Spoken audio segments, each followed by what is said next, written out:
आकाशवाणी मध्य प्रदेश से प्रस्तुत है प्रादेशिक समाचार।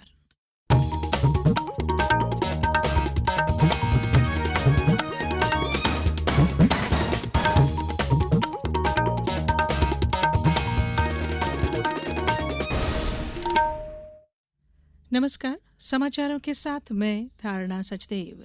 सबसे पहले इस बुलेटिन के मुख्य समाचार। मंत्री परिषद की बैठक में सोयाबीन उपार्जन नीति को मिली मंजूरी। कल से 20 अक्टूबर तक किसानों का होगा पंजीयन। मुख्यमंत्री दशहरे पर महेश्वर में करेंगे शस्त्र पूजा। 5 अक्टूबर को संग्रामपुर में होगी कैबिनेट की बैठक। स्वच्छता ही सेवा के तहत प्रदेश में कार्यक्रमों का आयोजन जारी। और प्रदेश में मानसून एक बार फिर हुआ सक्रिय। बैतूल, खरगोन, अलीराजपुर सहित 6 जिलों में वर्षा का ऑरेंज अलर्ट। अब समाचार विस्तार से। मुख्यमंत्री डॉक्टर मोहन यादव की अध्यक्षता में आज कैबिनेट की बैठक में कई महत्वपूर्ण निर्णय लिए गए। मंत्री परिषद द्वारा अनुबंधित एजेंसी से सिंहस्थ 2028 के आयोजन के लिए समय सीमा में कार्य पूर्ण करने की महती आवश्यकता के दृष्टिगत प्रो रेटा आधार पर कान डायवर्जन क्लोज डक्ट परियोजना को लागत राशि 919 करोड़ 94 लाख रुपए की स्वीकृति दी गई। इससे दूषित जल को पवित्र क्षिप्रा नदी में मिलने से रोकने संबंधी विकास कार्य किए जाएंगे। मंत्री परिषद द्वारा केंद्र सरकार के प्राइस सपोर्ट स्कीम अंतर्गत सोयाबीन का पंजीकृत किसानों से उपार्जन राज्य उपार्जन एजेंसी मध्य प्रदेश राज्य सहकारी विपणन संघ मर्यादित द्वारा किए जाने का निर्णय लिया गया।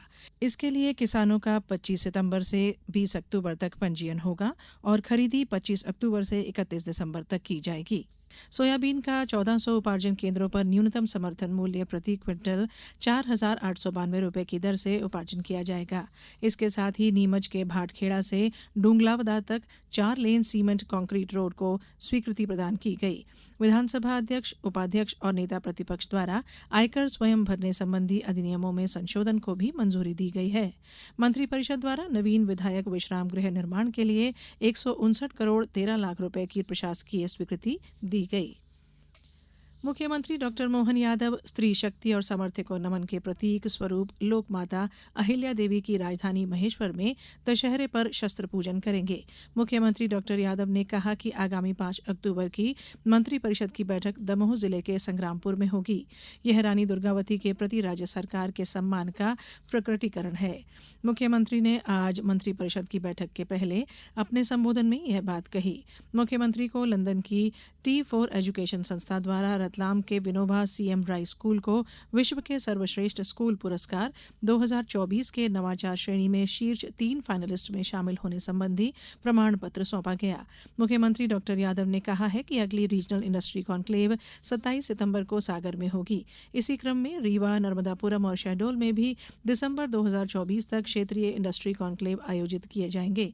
उन्होंने बताया कि कोलकाता के रोड शो और परिचर्चा सत्र में 700 से अधिक उद्योगपतियों और निवेशकों ने सहभागिता की और प्रदेश में लगभग 20,000 करोड़ रुपए का निवेश संभावित है, जिससे लगभग 10,000 से अधिक लोगों को रोजगार मिलेगा।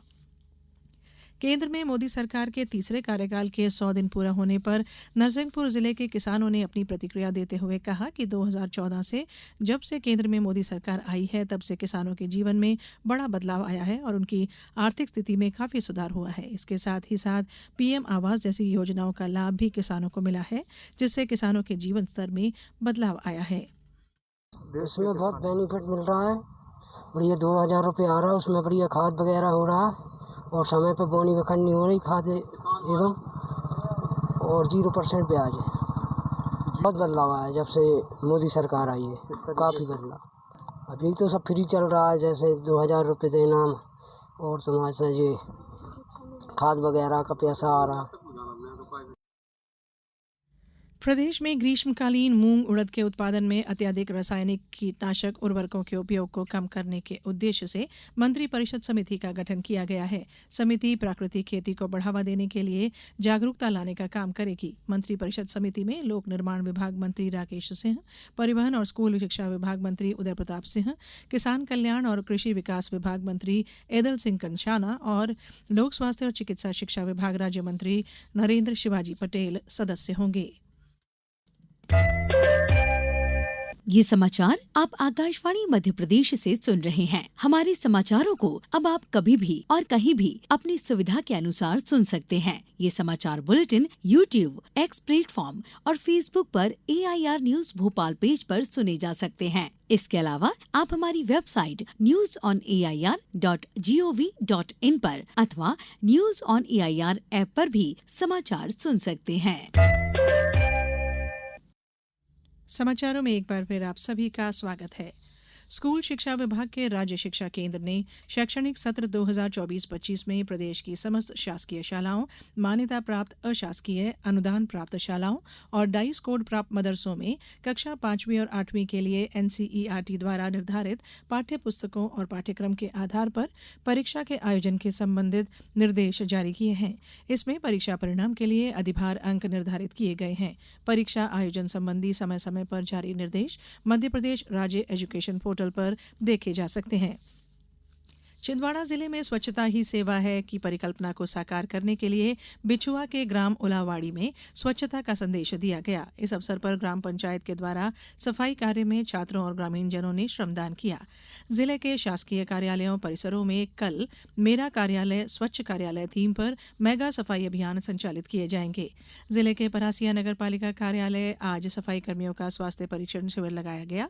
इसी तरह विदिशा में नगर पालिका द्वारा नगर के विभिन्न वार्डों में सफाई मित्रों द्वारा विशेष सफाई कार्य किया गया। आज अनेक वार्डों में विशेष सफाई कराई गई, साथ ही पेड़ों की छटाई सहित कचरा एकत्रित किया गया। प्रदेश की अर्थव्यवस्था को प्रभावी और प्रतियोगी बनाने के लिए एशियाई विकास बैंक ADB पूरा सहयोग करेगा। इंडिया रेजिडेंट मिशन का नेतृत्व कर रही ADB की कंट्री डायरेक्टर सुश्री मियो ओका ने कहा कि पिछले 2.5 दशकों में मध्य प्रदेश के शानदार प्रदर्शन और बढ़ती अर्थव्यवस्था को दृष्टिगत रखते हुए विकास के नए क्षेत्रों में प्रदेश के साथ भागीदारी को और आगे ले जाएंगे। सुश्री ओका एशियाई विकास बैंक और मध्य प्रदेश विकास के क्षेत्र में परस्पर सहयोग की 25 साल की साझेदारी की वर्षगांठ पर भोपाल में आज आयोजित कार्यशाला को संबोधित कर रही थी। इस अवसर पर पिछले 25 वर्षों में विभिन्न क्षेत्रों में ADB के निवेश पर केंद्रित पुस्तिका को भी लॉन्च किया गया। दमोह जिले के कटनी स्टेट हाईवे पर समन्ना गांव के पास आज एक तेज रफ्तार ट्रक और ऑटो रिक्शा के बीच जोरदार भिड़ंत हो गई। हादसे में 7 लोगों की मौत हो गई जबकि 3 लोग गंभीर रूप से घायल हो गए। पुलिस अधीक्षक श्रुतकीर्ति सोमवंशी ने बताया कि ऑटो में 10 लोग सवार होकर बांदकपुर दर्शन करने के लिए जा रहे थे।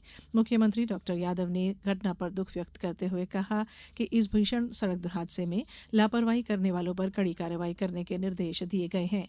उन्होंने बताया कि राज्य शासन की ओर से मृतकों के परिवारों को 2-2 लाख रुपए और घायलों को 50,000 रुपए की आर्थिक सहायता प्रदान की जाएगी। बात मौसम की। प्रदेश में एक बार फिर मानसून सक्रिय हो गया है। आज से अगले 3 दिन तक प्रदेश में तेज बारिश का दौर बना रहेगा। मौसम विभाग के अनुसार बंगाल की खाड़ी में लो प्रेशर एरिया सक्रिय हो गया है। इस वजह से प्रदेश के दक्षिणी और पूर्वी हिस्सों में बारिश का दौर चलेगा। मौसम विभाग ने बताया कि अगले 24 घंटे के दौरान झाबुआ, धार, बड़वानी, इंदौर, खरगोन, बैतूल, पांडुर्ना, बालाघाट सहित तेज बारिश का अलर्ट है। अब कुछ समाचार संक्षेप में। सीहोर जिले में आयुष्मान पखवाड़ा के अंतर्गत कल 25 सितंबर को विशेष ग्राम सभाओं का आयोजन किया जाएगा। इन ग्राम सभाओं में गांव के 70 वर्ष से अधिक आयु वाले वृद्धजनों का चिन्हांकन कर उनकी आभा ID बनाई जाएगी। और बैतूल जिले की आमला जनपद पंचायत में कल सामाजिक न्याय और दिव्यांगजन सशक्तिकरण विभाग द्वारा दिव्यांगजनों के लिए निःशुल्क सहायक उपकरण वितरण शिविर का आयोजन किया गया। इस अवसर पर अंतर्राष्ट्रीय सांकेतिक भाषा दिवस भी मनाया गया। अंत में बुलेटिन के मुख्य समाचार एक बार फिर। मंत्रिपरिषद की बैठक में सोयाबीन उपार्जन नीति को मिली मंजूरी। कल से 20 अक्टूबर तक किसानों का होगा पंजीयन। मुख्यमंत्री दशहरे पर महेश्वर में करेंगे शस्त्र पूजा। 5 अक्टूबर को संग्रामपुर में होगी कैबिनेट की बैठक। स्वच्छता ही सेवा के तहत प्रदेश में कार्यक्रमों का आयोजन जारी। और प्रदेश में मानसून एक बार फिर हुआ सक्रिय। बैतूल, खरगोन, अलीराजपुर सहित 6 जिलों में वर्षा का ऑरेंज अलर्ट। इस बुलेटिन में इतना ही। नमस्कार।